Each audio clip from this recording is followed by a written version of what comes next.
Assalamualaikum warahmatullahi wabarakatuh. Perkenalkan, nama saya Dunur Alvin dengan NIM A11 2022 14043. Saya dari mahasiswa Udinus dari Fakultas Ilmu Komputer Teknik Informatika. Di sini saya akan mempresentasikan laporan proyek akhir sistem basis data saya yang berjudul penerapan sistem basis data pada aplikasi manajemen pertukaran kripto. Yang pertama, latar belakang. Pertukaran kripto atau cryptocurrency adalah platform yang memungkinkan pengguna untuk membeli atau menjual dan memperdagangkan mata uang kripto. Seiring dengan meningkatnya popularitas mata uang kripto, kebutuhan akan manajemen data yang efektif dan efisien menjadi semakin penting. Manajemen data yang buruk dapat mengakibatkan masalah seperti tidak konsisten, kesalahan transaksi, dan potensi kebocoran data. Oleh karena itu, penelitian ini bertujuan untuk merancang dan mengimplementasikan sistem basis data yang dapat mengelola data pengguna, transaksi, dan aset dengan aman dan efisien. Kemudian untuk deskripsi prosedurnya, yang pertama pengumpulan data, kemudian yang kedua perancangan database, yang ketiga implementasi database, yang keempat pemasukan data, yang kelima pengembangan query, kemudian yang keenam pengujian sistem, dan yang terakhir dokumentasi dan penyusunan laporan. Selanjutnya perancangan diagram IRD dan normalisasi. Di sini diagram IRD saya terdiri dari empat entitas dan 3 relasi, yaitu yang pertama pengguna yang memiliki atribut ID pengguna, nama, email, kata sandi, tanggal daftar, kemudian memiliki relasi dengan entitas aset, dan relasi sendiri memiliki atribut relasi yaitu jumlah dan harga. Kemudian entitas aset memiliki atribut ID aset, nama aset, simbol. Kemudian aset memiliki relasi kepada transaksi, yaitu memiliki relasi juga memiliki atribut relasi yaitu riwayat transaksi. Kemudian entitas transaksi memiliki atribut ID transaksi, ID pengguna, ID aset, jumlah, harga, dan tanggal transaksi. Kemudian relasi sendiri memiliki relasi kepada pasangan perdagangan. Relasinya bernama berdasarkan. Kemudian relasi memiliki atribut buku pesanan. Untuk pasangan perdagangan memiliki atribut ID pasangan, ID aset asal, ID aset tujuan, dan harga terkini. Kemudian di sini penjelasan entitas dan relasinya. Selanjutnya normalisasi. Normalisasi dilakukan untuk menghilangkan redundansi data dan memastikan integritas data. Kemudian hasilnya tabel pengguna memiliki cukup normalisasi yaitu 1NF-nya terpenuhi, 2NF terpenuhi, dan 3NF juga terpenuhi. Tabel aset juga sama, terpenuhi semuanya. Kemudian tabel transaksi juga terpenuhi semuanya untuk normalisasinya. Kemudian tabel pasangan perdagangan juga memenuhi semua untuk normalisasinya. Kemudian selanjutnya diagram hubungan antar tabel. Di sini yang pertama tabel pengguna memiliki primary key ID pengguna yang terhubung kepada tabel transaksi. Kemudian tabel transaksi juga memiliki ID pengguna. Kemudian dari tabel transaksi memiliki primary key yang bernama ID transaksi. Kemudian dari transaksi memiliki ID aset yang terhubung kepada tabel aset sebagai ID primary key di tabel aset. Kemudian ID aset primary key terhubung kepada tabel pasangan perdagangan. Yang di sini memiliki primary key yang bernama ID pasangan, kemudian ID aset yang dapat membuat ID aset asal dan ID aset tujuan. Kemudian selanjutnya struktur tabel pengguna terdiri dari ID pengguna, nama, email, kata sandi, tanggal daftar. Di sini ID penggunanya primary key, auto increment, nama varchar, kemudian email varchar, kata sandi varchar, tanggal, date. Dan seperti ini hasilnya. Kemudian tabel aset, create tabel aset terdiri dari ID aset, nama aset, simbol, dan seperti ini hasilnya.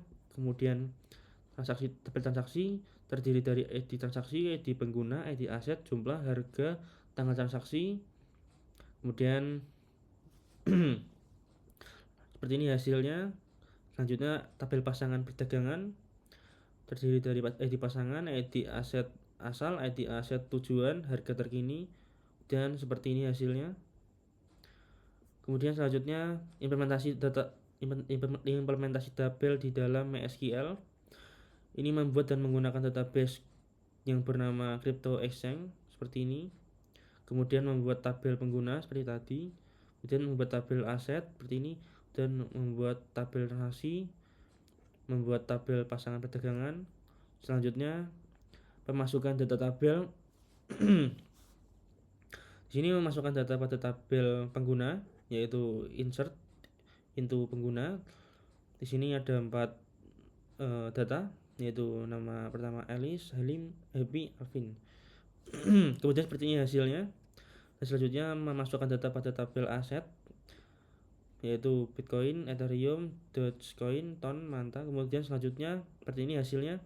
Selanjutnya memasukkan data pada tabel transaksi, yaitu ada 4 transaksi. Di sini saya menginputkan masing-masing berbeda tanggal dan udah harga, jumlah. Kemudian seperti ini hasilnya, tanggal 3, 4, 5, 6. Kemudian selanjutnya memasukkan data pada tabel pasangan perdagangan. Di sini saya memasukkan 6 data, yaitu data pertama ID aset asalnya atau yang digunakan untuk membelinya, yaitu yang pertama tadi set Bitcoin. Terus selanjutnya kedua sampai ke 5, kedua sampai ke 6 menggunakan ID aset asal USDT, yang kemudian seperti ini hasilnya. Dan selanjutnya query informasi kompleks dan bermanfaat. Di sini menampilkan total aset yang dimiliki setiap pengguna seperti ini source code-nya. Dan seperti ini hasilnya. Kemudian menampilkan transaksi terbaru dan terakhir dari setiap pengguna seperti ini hasilnya. Kemudian menampilkan portofolio dari setiap pengguna seperti kemudian ini hasilnya. Di sini menggunakan desimal, jadi belakang ada 0 di belakang koma. Kemudian selanjutnya aplikasi latihan setiap materi. Ini terdiri dari 10 aplikasi latihan. Yang pertama membuat database crypto_exchange, kemudian membuat tabelnya, tabel pengguna seperti tadi, kemudian tabel aset, dan di sini membuat tabel transaksi, dan di sini membuat tabel pasangan perdagangan. Kemudian memasukkan data input atau insert data seperti ini.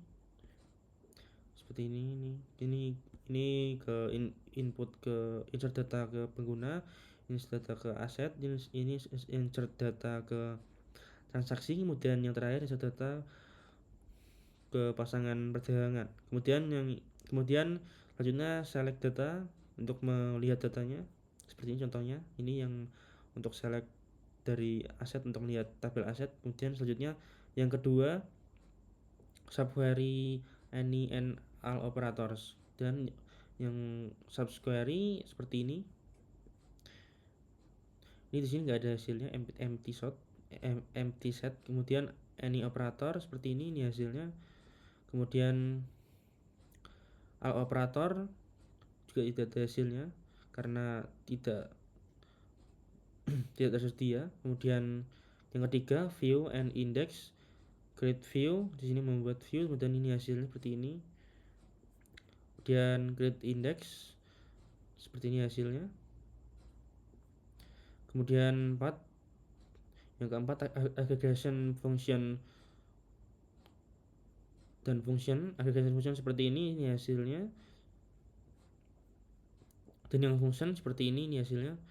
Dan yang start start prosedur seperti ini hasilnya, lebih panjang. Kemudian trigger lebih panjang juga hasilnya. Kemudian yang ketujuh, user management, ini create user, kemudian granting privilege, kemudian seperti ini hasilnya. Kemudian 8, if and case, seperti ini hasilnya. Kemudian ini yang menggunakan if, ini menggunakan case, seperti ini hasilnya. Kemudian nomor 9, start transaction, commit and rollback, seperti ini hasilnya. Jadi rollback seperti ini. Kemudian nomor 10, cross train, tidak ada hasilnya karena tidak ada yang kurang, yang lebih besar daripada 0. Dan kemudian kesimpulan seperti ini. Kemudian kesimpulannya, sistem basis data yang dirancang dan diimplementasikan untuk aplikasi manajemen kripto yang ini mampu mengelola data pengguna, aset, dan transaksi dengan efisien melalui proses perancangan dan yang melibatkan ERD dan normalisasi. Struktur tabel yang dihasilkan terjamin konsistennya dan bebas dari redundansi. Sekian dari saya. Assalamualaikum warahmatullahi wabarakatuh.